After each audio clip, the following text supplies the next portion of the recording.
It seems there is more interest in market updates on this channel. In this video, I will talk about the downtown condo market and compare it to the peak of the year. The result might surprise you, so make sure you watch till the end and find out about the current Toronto condos prices.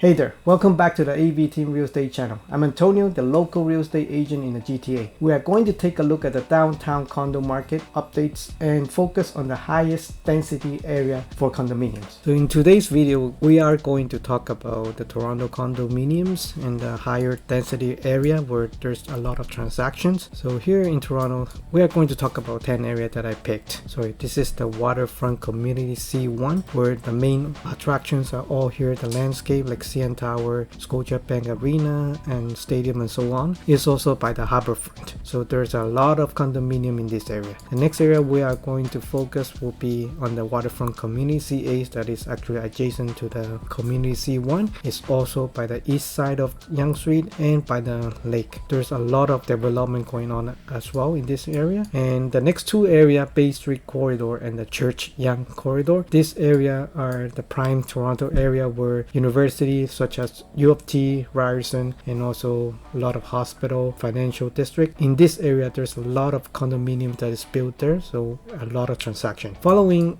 we're also going to touch upon the Regent Park and Moss Park. The reason why I picked this area, although there are not as many transactions as the other one previously stated, is because this is the upcoming area where there's a lot of development going on. I have a lot of clients that bought and sold here in this area. Condominiums are very new, and also in Moss Park there will be a new subway line that is going to be connecting there. A lot of potential in these two areas. The next area will be the Niagara, which is also adjacent to the Waterfront Community C1, which is also by the lake. It's popular. There's a lot of condominiums, and there's a King West Village in this area as well. A lot of development, so we're going to talk about that too as well. The next one I picked is the Mimico area, which is also close by the lake, the Humber Bay. Currently there's a lot of development there, and I also have a lot of clients that sold and bought in this area. And the next area that I picked, since there's a lot of transaction in that area, is in North York. The area is at C15 section here, right here. In this area, why this is popular? Because this is the most northern part of Toronto. You can reach the major highway in 404 and 401. The most density condominium in this area is located at the Bayview Village and also Henry Farm. There's a many development coming on, and also the price point is lower in Henry Farm. That's why it's very popular for the first time home buyers or first time investors, because it is actually very close by to the main subway line in Sheppard and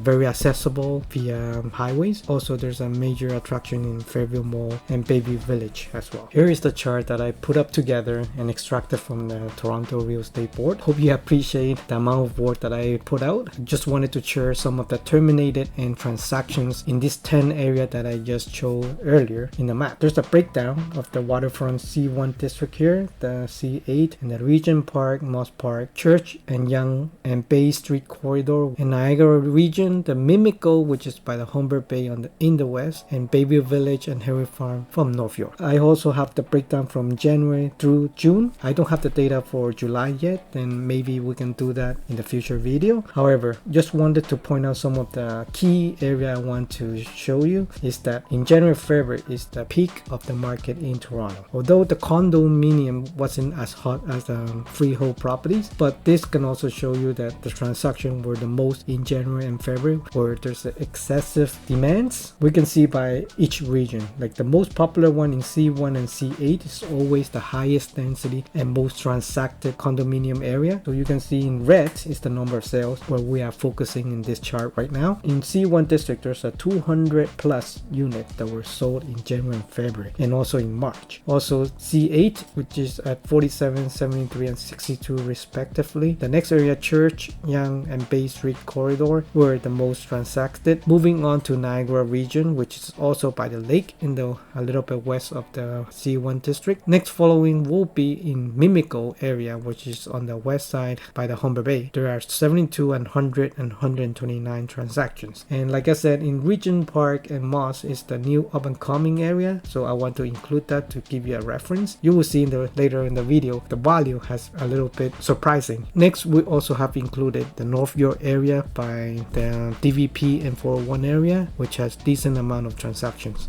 As you can see, key thing is that the rate hike started in March, also happened in April, and then in June. You can see the trend right now for all of the region is trending down in terms of transaction moving forward. However, I also want to state that the condominium market in Toronto area is actually haven't been affected that much, although it was trending down, but it wasn't significantly down like the freehold property in outside suburb area. Or pause the video at any time to take a deeper look for yourself. In this chart that I put up together is the days on the market that were sold, also breaking down from January through June. These are the 10 area that I have: the Waterfront C1, Waterfront C8, Regent Park, Moss Park, Church Yonge Corridor, Bay Street Corridor, Niagara Mimico, Baby Village, and Henry Farm. As you can see, the number of days in each area didn't actually pass the 22 days. Normal market, we consider like 14 days or 2 weeks to be the norm to have property sold in Toronto. Throughout, as an example, in C1 area waterfront, we don't see a big major drop off even since the rate hike from March, and we can see that 11/9, which is the least amount of days that stayed on the market, and there are many that are actually single digit. In Regent Park, especially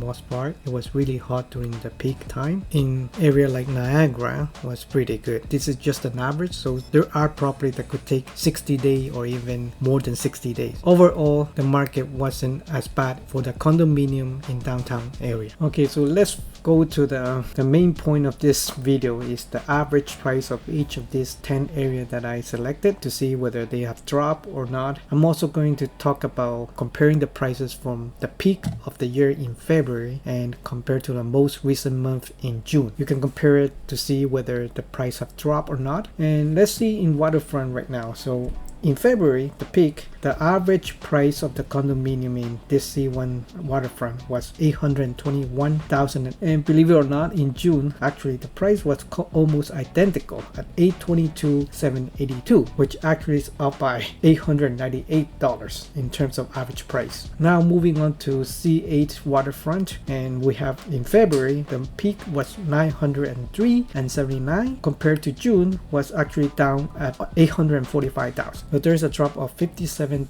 and change for this area, which is not very significant if you ask me for the drop off compared to the suburb area. Now moving on to Regent Park, which in February was $759,000, and this was quite surprising when we compared to June data. The price actually went up at $848,000. There was actually a positive gain of $888,000 and change. However, if you take a look at the transactions in February and June, the transaction is very little, so that's why the number really don't reflect how the market is trending, because maybe the seller didn't like the price and they don't want to put it up, and whatever that was sold was actually sold at the price that they wanted to. Surprisingly, in this pocket of the Toronto went up. The same story carried on to Moss Park. The February number peak was $823,000. In June, it went up at $833,000, and for the same reason, because they have less transaction. And now moving on to Church Yonge Corridor, the peak in February was $783,000 and went down in June to $738,000. So there was a price drop of $44,000, which is not a lot. And also in Bay Street Corridor, we have the peak at $992,000 and actually went down in June at $827,000. This is the area where impacted the most. It dropped $164,000, which is the most in all downtown area because of condos are older. Now moving on to Niagara, the peak at February is $861,000